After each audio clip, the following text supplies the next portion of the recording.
Bonjour à tous et à toutes, ici Savagiste pour un coup de gueule. Ouais, ça m'arrive aussi. Coup de gueule contre certains commentaires, emails que j'ai reçus, euh, qui m'ont mis vraiment de très mauvaise humeur. Donc, il n'y a pas de raison que je me taise.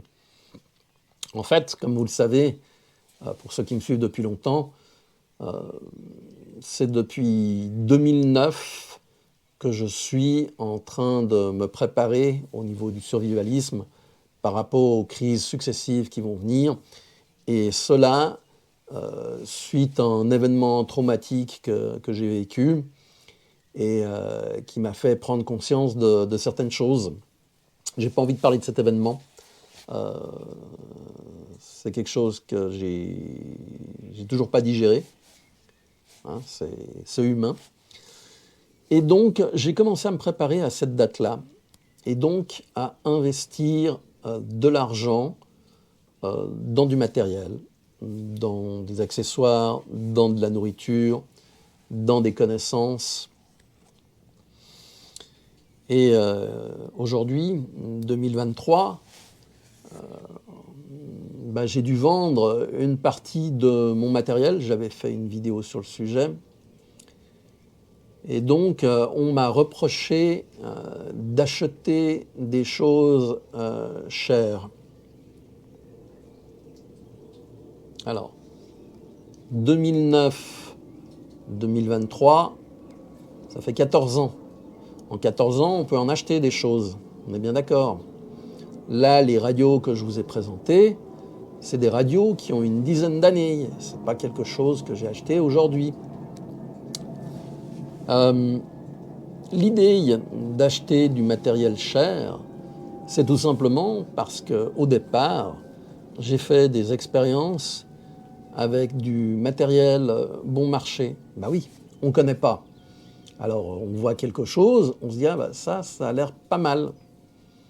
Effectivement, ça a l'air pas mal, mais c'est trop cher par rapport à ce que c'est.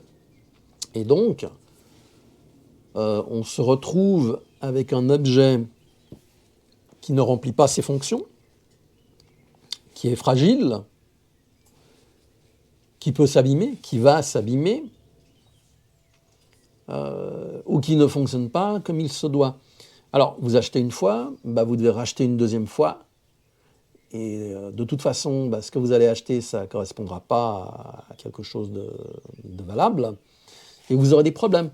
Et à un moment donné, vous allez investir, 80 € dans une lampe de poche, pour donner un exemple. Et cette lampe de poche, ça fait des années que vous la portez sur vous, qu'elle est tombée, qu'elle a pris des coups, que vous l'avez utilisée, c'est toujours le même accu. Dans une situation d'urgence, vous avez besoin d'outils, d'instruments, d'éléments qui fonctionnent. Je prends le cas de la nourriture. La nourriture lyophilisée, par exemple, est plus chère, mais elle se conserve des années. Là, je suis en train de manger des conserves en Espagne qui datent de 2014. Ouais, bon, effectivement, le goût a un peu diminué, mais c'est toujours nourrissant. J'ai pas eu de problèmes intestinaux. Ça fait partie de mes stocks. Je suis en train de les renouveler, puisque de toute façon, comme je l'ai dit, je traverse une période critique financièrement. Je fais avec. Je m'adapte pour pouvoir survivre, pour pouvoir avancer. Or donc, quand on critique ce que j'ai acheté, déjà, je pourrais dire à la personne de quoi tu te mêles. Tu connais pas ma vie, donc ce que tu vois via la caméra, c'est une chose, et ma vie privée, c'en est une autre. Ce sont des choses que je ne montre pas. Il n'y a que mes amis proches qui sont au courant de la réalité des faits. Et eux n'ont jamais tenu ce discours. Quand on me dit qu'au lieu de dépenser, j'aurais mieux fait d'avoir des économies, des économies, j'en ai eu. J'ai eu des bitcoins, je les ai utilisés pour faire mon installation solaire. Mon installation solaire, elle est amortie, je ne paye pas d'électricité, je suis totalement déconnecté du réseau. Toi, tu as fait la même chose? Non. Bon. Ensuite de ça, des économies. Est-ce que tu avais de l'or? Bah oui, j'en ai eu de l'or. Bah alors, j'ai dû le dépenser. Pourquoi? Parce que dans mon domaine informatique, il faut se tenir à niveau. Et se maintenir à niveau, ça coûte très cher. Les produits que je développe, bah, j'ai besoin de ce qu'on appelle des ateliers de construction logicielle. Et ça, chaque année, c'est une licence que je dois payer. Sinon, je prends du retard et je sors du circuit. Donc oui, j'ai dépensé mon or pour payer mes outils pour pouvoir travailler. Ah bah tu avais peut-être de l'argent. Effectivement, j'avais une réserve d'argent, de pièces d'argent, et je me suis retrouvé dans une situation compliquée.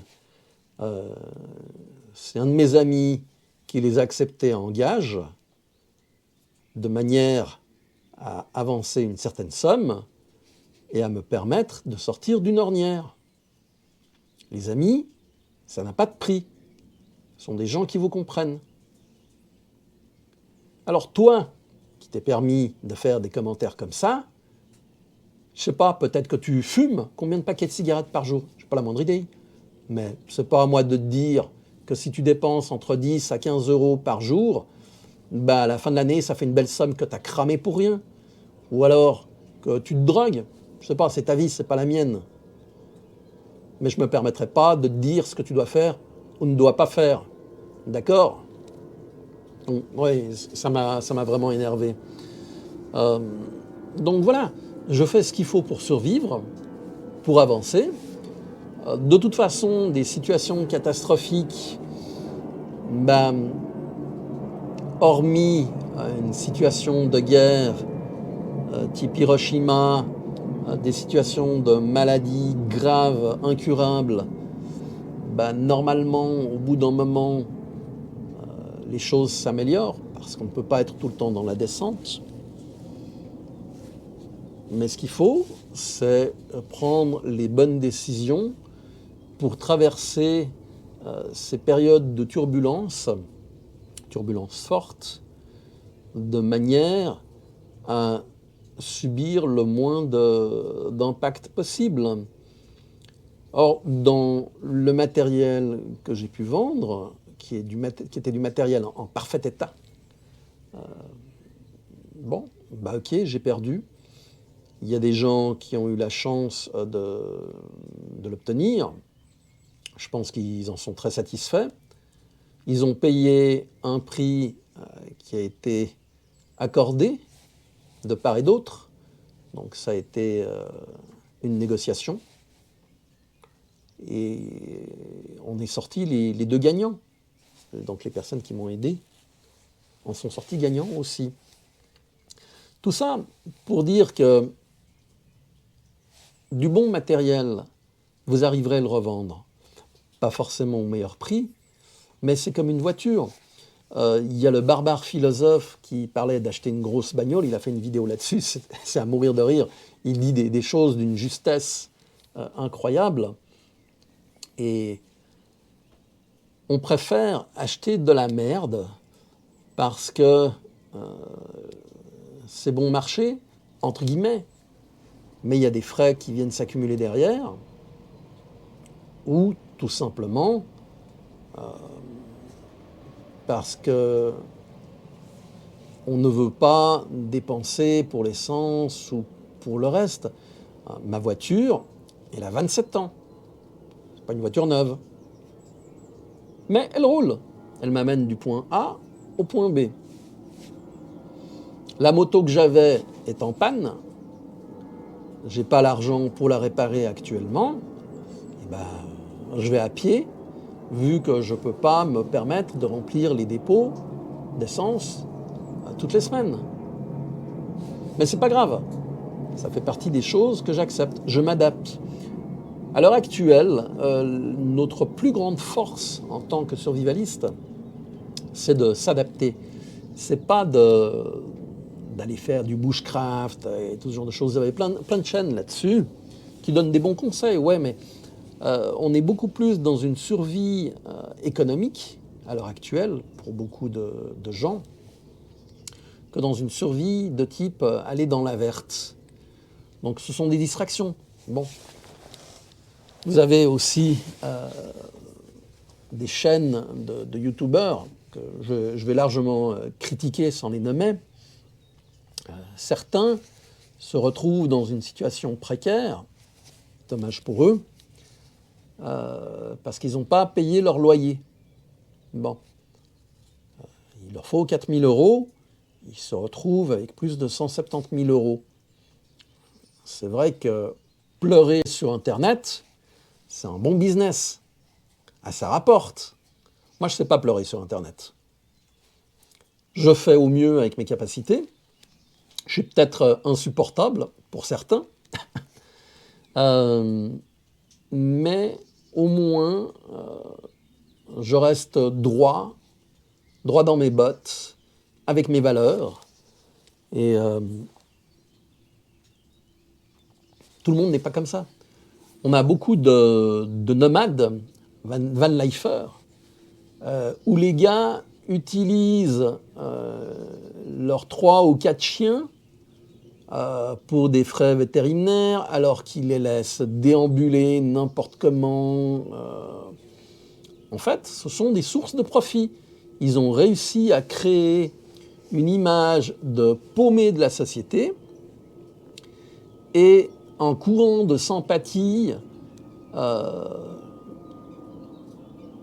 je pense, du bon cœur des personnes qui leur donnent de l'argent. Mais les gars, c'est toujours le même fonctionnement.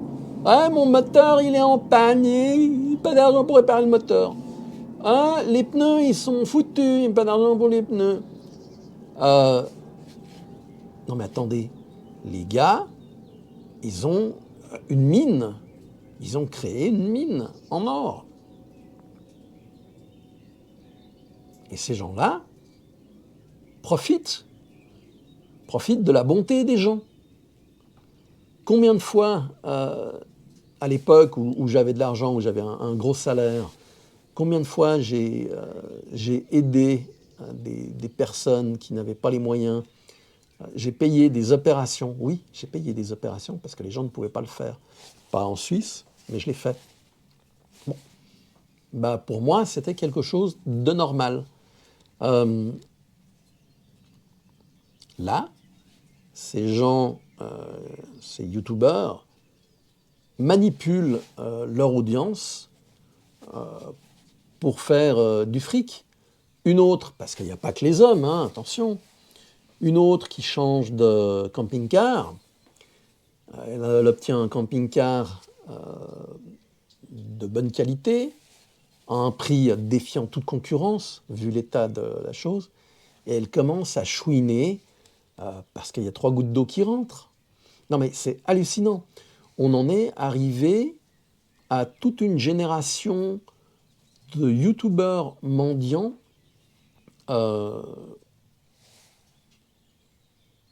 sur Internet, sur YouTube, sur TikTok. Bon. Perso, ben, je préfère dire, je fais un boulot, je fais des vidéos, j'ai le Patreon. Vous pouvez donner un minimum, vous pouvez donner plus, ça aide, mais je fais quelque chose en contrepartie.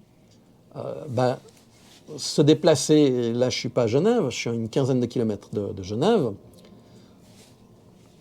J'ai les frais de train pour aller, la vidéo, le temps d'enregistrement, le montage, etc. Donc je pleure pas, je dis je fais quelque chose. Mais une bonne partie ne font que pleurnicher et utilisent le système.